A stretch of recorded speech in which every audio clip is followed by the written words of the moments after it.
मोदी सरकार ने भारत में मुसलमानों के खिलाफ हिंसा और उन पर जुल्म करने की इजाजत देकर उनके धार्मिक स्थल यानी मस्जिदों की तोड़फोड़ और आगजनी पर चुप्पी इख्तियार कर रखी है।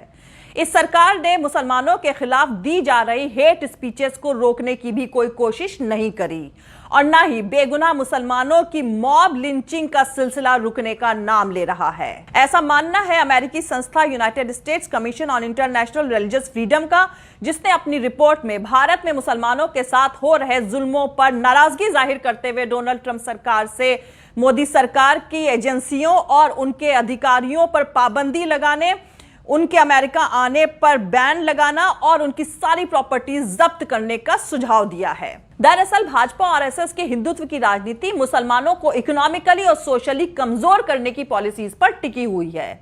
इसीलिए 2014 के बाद से ही भाजपा और आरएसएस से जुड़े लोग और उसके संगठन मुसलमानों पर लगातार हमला बोलते आ रहे हैं, उनको देशद्रोही, गद्दार और यहां तक कि कोरोना फैलाने के लिए जिम्मेदार बताकर उनको बदनाम कर रहे हैं। प्रदेश के प्रधानमंत्री मोदी जी ना तो ऐसे लोगों के खिलाफ कुछ बोलते हैं और ना ही ऐसे लोगों के खिलाफ कुछ कार्रवाई कर रहे हैं। उनकी इसी चुप्पी का नतीजा है कि पूरे देश में बाकायदा एक कैंपेन चलाया गया कि कोरोना फैलाने के लिए सिर्फ मुसलमान जिम्मेदार है। नतीजा यह हुआ कि बेगुनाह मुसलमानों की लिंचिंग हुई, ठेलों पर सब्जियां और फल बेचने वाले गरीब मुसलमानों को गलियों से खदेड़ा गया, उन पर हमले हुए। पर अफसोस देश के प्रधानमंत्री नरेंद्र मोदी हमेशा की तरह खामोश रहे। पर इंटरनेशनल मीडिया और पूरी दुनिया की निगाहें मोदी सरकार के इस रंग ढंग पर लगी हुई हैं और वो देख रही हैं कि भारत में मजहब के नाम पर किस तरह का तमाशा चल रहा है।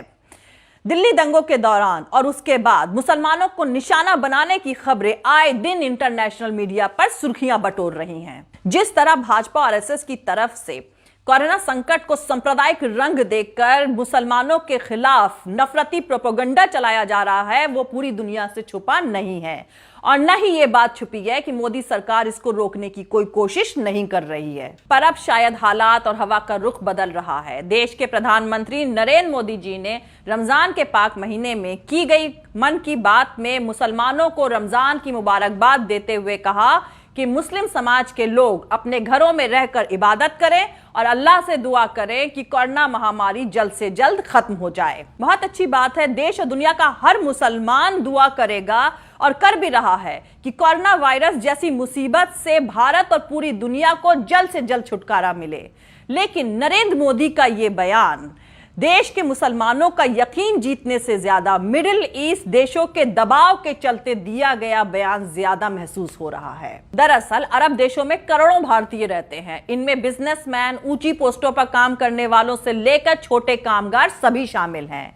ये लोग इन मुस्लिम देशों से हर महीने करोड़ों रुपए भारत ट्रांसफर करते हैं, जिससे भारत की खस्ता हाल इकोनॉमी की मरम्मत करने में मदद मिलती है। पर भारत में कोरोना महामारी के दौरान मुसलमानों और इस्लाम के खिलाफ चल रहे नफरती कैंपेन के चलते बहुत सारे वीडियोस और जहरीली पोस्टें वायरल हुई। इन्हीं वायरल हुए वीडियो और मुसलमानों और इस्लाम के खिलाफ लिखी गई जहरीली पोस्टों को अरब देशों में रह रहे मोदी भक्तों ने शेयर किया, लाइक किया और उन पर इस्लामोफोबिक जहरीले कमेंट्स भी करे। इसी के बाद से ही पूरे मिडिल ईस्ट में भक्तों और सांप्रदायिक भारतीयों की पहचान करके उन्हें जेल और भारत वापस भेजने का सिलसिला जारी है और भाजपा और आरएसएस के मुस्लिम विरोधी एजेंडे को खुलकर एक्सपोज किया जा रहा है। शायद इसीलिए नरेंद्र मोदी जी को रमजान के महीने में मुसलमानों की दुआओं की जरूरत पड़ रही है। भारत में भाजपा और आरएसएस की तरफ से मुसलमानों के खिलाफ बोई गई नफरत के फसल की कहानी सिर्फ अरब देशों तक नहीं फैली है, बल्कि यह मामला अब इंटरनेशनल हो चुका है और पूरी दुनिया के सामने मोदी सरकार के चलते भारत की छीछा लेदर का सिलसिला जारी है। कई इंटरनेशनल ऑर्गेनाइजेशन पहले ही भारत के मुसलमानों पर हो रहे जुल्मों पर फिक्र जाहिर कर चुके हैं, पर अब मोदी जी के जिगरी दोस्त डोनाल्ड ट्रंप के मुल्क यूनाइटेड स्टेट्स ऑफ अमेरिका से भी नाराजगी का पैगाम आया है। अमेरिकी संस्था United states commission on international religious freedom USCIRF ने भारत में मुसलमानों के ऊपर हो रहे जुल्मों पर फिक्र जताते हुए अपनी रिपोर्ट में कहा कि इस नफरती कैंपेन को चलाने वाले ऑर्गेनाइजेशन और उससे जुड़े लोगों को बैन करके उनकी प्रॉपर्टीज और उनके बैंक अकाउंट्स को सीज कर देना चाहिए। तो दोस्तों 2014 के बाद से गाय के नाम पर शुरू हुई मुसलमानों की मॉब लिंचिंग से लेकर दिल्ली दंगों और फिर कोरोना वायरस महामारी के नाम पर मुसलमानों को मजहब के नाम पर जिस तरह से निशाना बनाया जा रहा है, उससे पूरी दुनिया में मोदी सरकार और आरएसएस की छीछालेदर होनी शुरू हो गई है। और अब United states commission on international religious freedom ने भारत को सीपीसी की लिस्ट में डाल दिया है। सीपीसी का मतलब होता है कंट्रीज विद पर्टिकुलर कंसर्न, यानी भारत को दुनिया के उन मुल्कों की कैटेगरी में डाल दिया गया है जहां मजहब के नाम पर भेदभाव और जुल्म किया जाता है। ऐसा दूसरी बार भारत के साथ हो रहा है। पहली बार भारत को सीपीसी की लिस्ट में 2002 गुजरात दंगों के बाद डाला गया था और इसीलिए मोदी जी के बोल कुछ बदले बदले से नजर आ रहे हैं। तो दोस्तों इस वीडियो में हम जानेंगे कि भाजपा आरएसएस की तरफ से मुसलमानों के खिलाफ जो नफरती प्रोपेगेंडा चलाया जा रहा है वो क्या अपनी आखिरी मंजिल तक पहुंच गया है, और अगर भाजपा आरएसएस मुसलमानों के खिलाफ अपने इस नफरती प्रोपेगेंडे से पीछे नहीं हटती है तो उसको क्या नतीजा भुगतना पड़ सकता है। और सीपीसी की लिस्ट जिसमें पाकिस्तान और ईरान पहले से ही मौजूद है, उसमें भारत का नाम आने के बाद दुनिया में भारत की इमेज को क्या फर्क पड़ेगा। इसके साथ साथ हम यह भी जानेंगे कि अमेरिकी संस्था United state commission on international religious freedom USCIRF ने भारत के होम मिनिस्टर अमित शाह को अमेरिका आने पर बैन लगाने के लिए क्यों कहा है। ये सारी बातें मैं आपको इस वीडियो में बताऊंगी, लेकिन उससे पहले जो लोग हमारे इस चैनल पर नए हैं वो हमारा YouTube channel political Tamasha with doctor Arshi को सब्सक्राइब करके वहां पे लगी बेल आइकॉन को जरूर दबा दे ताकि आपको हमारे आने वाले हर वीडियोस की अपडेट्स मिलती रहे। और दोस्तों अगर आपको हमारा काम पसंद आता है, हमारे वीडियोस पसंद आते हैं तो www.patreon.com DR अर्शी खान पर जाकर डोनेट करके आप हमारे काम को सपोर्ट कर सकते हैं। तो चलिए शुरू करते हैं। आज नरेंद्र मोदी के नए भारत में बीजेपी IT सेल के लोगों ने सेक्युलर नेहरू की मुस्लिम परस्त इमेज बना दी है और महात्मा गांधी जैसे लेजेंड जिनकी वजह से पूरी दुनिया में भारत और भारतीयों को इज्जत मिली है, उन्हें पहले ही मुस्लिम परस्त बताकर गोली मारी जा चुकी है। और अब सड़क से लेकर संसद तक भगवा झंडा उठाए लोग गांधी के हत्यारे नाथूराम गोडसे को देशभक्त बताते घूम रहे हैं। तो ऐसे भारत में अगर छोटा मोटा काम करने वाले गरीब मुसलमानों को बायकॉट करने की अपील हिंदूवादी संगठनों की तरफ से करी जा रही है तो इसमें कोई ताज्जुब की बात नहीं है, क्योंकि मुसलमानों को गरीबी, भुखमरी और बेरोजगारी की तरफ ढकेलने का सारा प्रोग्राम सरकार की सहमति से ही हो रहा है। इसीलिए अमेरिकी संस्था United states commission on international religious freedom ने सीपीसी लिस्ट में भारत को पहले नंबर पर रखते हुए भाजपा, आरएसएस और हिंदूवादी संगठन पर पाबंदी लगाने की सिफारिश करी है। तो दोस्तों आपको बता दें कि इससे पहले भारत दूसरे नंबर की कैटेगरी पर था, यानी कि भारत में मुसलमानों के साथ जो भेदभाव किया जा रहा था उस पर यह संस्था नजर रखे हुई थी, यानी कि मोदी सरकार की हरकतें निगरानी में थी। और अब दिल्ली दंगों के बाद कोरोना वायरस महामारी की आड़ में मुसलमानों को अलग थलग करके आरएसएस जिस तरह से अपने एजेंडे पर आगे बढ़ रही है, उसकी संजीदगी को समझते हुए United states commission on international religious freedom ने भारत को सीपीसी यानी कंट्रीज विद पर्टिकुलर कंसर्न की लिस्ट में पहले नंबर पर डाल दिया है। इसका मतलब है इस वक्त भारत में मजहब के नाम पर लोगों पर जुल्म किया जा रहा है, उनको मारा जा रहा है, उनका रोजगार छीना जा रहा है, उनकी प्रॉपर्टीज में आग लगाई जा रही है।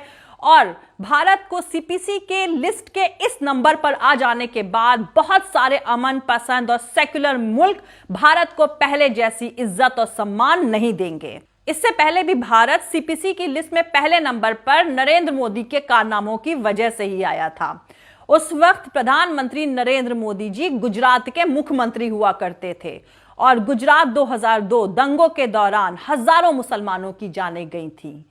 उसके बाद United states commission on international religious freedom ने भारत को सीपीसी लिस्ट के पहले नंबर पर डाला था, लेकिन 2004 के बाद से अब दोबारा भारत सीपीसी लिस्ट की पहली कैटेगरी पर आकर खड़ा हो गया है और इसका क्रेडिट भी नरेंद्र मोदी जी को ही जाता है। शायद जो काम उन्होंने 2002 गुजरात में शुरू किया था, 2019 में दोबारा चुने जाने के बाद उन्होंने देश में वो दोबारा दोहरा दिया है। ऐसा अमेरिकी संस्था United states commission on international religious freedom का मानना है।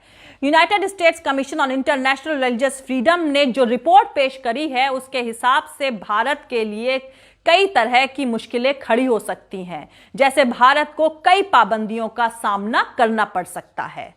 और इससे बड़ी बात यह है कि भारत की छवि को इंटरनेशनल लेवल पर बहुत गहरा धब्बा लगा है, जिसकी वजह से कई दोस्त मुल्क उससे नजर फेर सकते हैं। कमीशन का मानना है कि 2019 में मोदी जी के दोबारा चुनाव जीतने के बाद से भारत में मुसलमानों के हालात बहुत तेजी से बिगड़े हैं और मोदी सरकार ने अपने सांसदीय ताकत का मुसलमानों पर जमकर इस्तेमाल किया है। कमीशन ने अपनी रिपोर्ट में CAA, NPR, NRC का हवाला भी दिया है और कश्मीर से आर्टिकल 370 हटने और राज्य का दर्जा छीनने को भी मुसलमानों पर हो रहे जुल्मों से जोड़कर देखा है। कमीशन ने अपनी रिपोर्ट में दिल्ली दंगों के दौरान सरकार के रवैये पर भी सवाल उठाया है।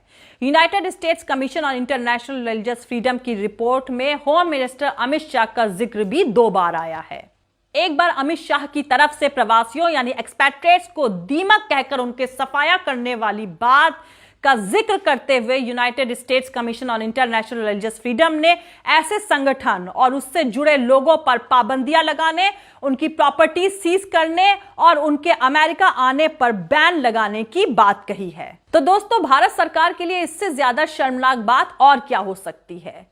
लेकिन मोदी सरकार ने इस रिपोर्ट को भेदभाव वाली रिपोर्ट बताकर इसे ठुकरा दिया है। जाहिर सी बात है, कोई भी सरकार अपने ऊपर लगे इस तरह के इल्जाम को पब्लिकली एक्सेप्ट नहीं करेगी, क्योंकि ऐसा करने पर मोदी सरकार की इंटरनेशनल लेवल पर और ज्यादा छीछा लेदर और किरकिरी होगी। और इसलिए अब मोदी सरकार को अपना रवैया बदलना ही होगा, क्योंकि अब छुपने और छुपाने से कुछ छुपने वाला नहीं है। पूरी दुनिया की आंखें अब भारत पर लगी हुई हैं।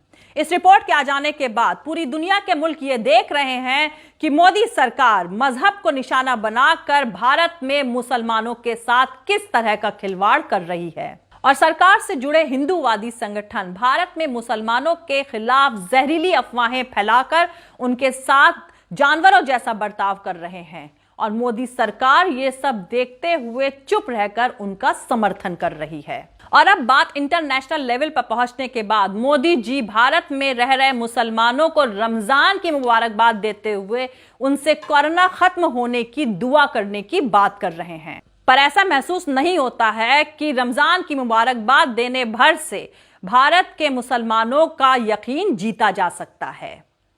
जय हिंद, सत्यमेव जयते, अल्लाह हाफिज। दोस्तों, हमारा पूरा वीडियो और दूसरे और वीडियोस देखने के लिए हमारा YouTube channel political Tamasha with doctor Arshi को सब्सक्राइब करके वहां पे लगी बेल आइकॉन को जरूर दबा दें, ताकि आपको हमारे आने वाले हर वीडियो की अपडेट्स मिलती रहे। और दोस्तों, अगर आपको हमारा काम पसंद आता है, हमारे वीडियोस पसंद आते हैं, तो www.patreon.com DR अर्शी खान पर जाकर डोनेट करके आप हमारे काम को सपोर्ट कर सकते हैं। दोस्तों, अगर आपको हमारा वीडियो पसंद आता है तो लाइक और शेयर करना हरगिज नहीं भूलें। आप हमें फॉलो भी कर सकते हैं हमारे ट्विटर, इंस्टाग्राम और फेसबुक पेज पर। Thank you. मिलते हैं अगले वीडियो में।